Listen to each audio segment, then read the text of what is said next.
ফেসবুকে বেগানা নারী বা পুরুষকে ফ্রেন্ড লিস্টে রাখা যাবে কিনা। দেখুন,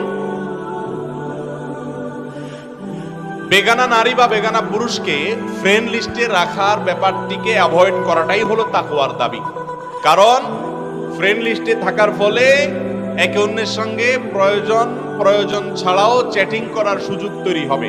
প্রথম হয়তো জিজ্ঞেস করবে যে আপা বাড়ি কোথায়, এরপরে হয়তো জিজ্ঞেস করবেন কি খাইছেন, এরপরে আস্তে আস্তে নিচের দিকে নামবেন।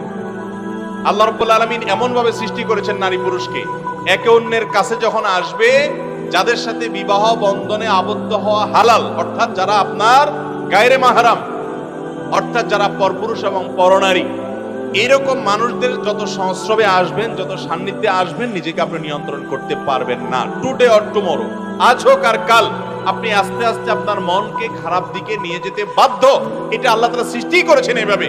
আর এই জন্য আল্লাহ বলেছেন ওয়ালা তাকরাবুজ জিনা, তোমরা জেনার কাছেও যেও না। কারণ জেনা এমন একটা অপরাধ যেটার কাছে গেলে এরপরে ওইটাতে পতিত হয়ে যায়, নিজেকে নিয়ন্ত্রণ করতে পারে। এই জন্য ফেসবুকে ছেলেরা ছেলেদেরকে, মেয়েরা মেয়েদেরকে ফ্রেন্ড লিস্টে রাখবেন।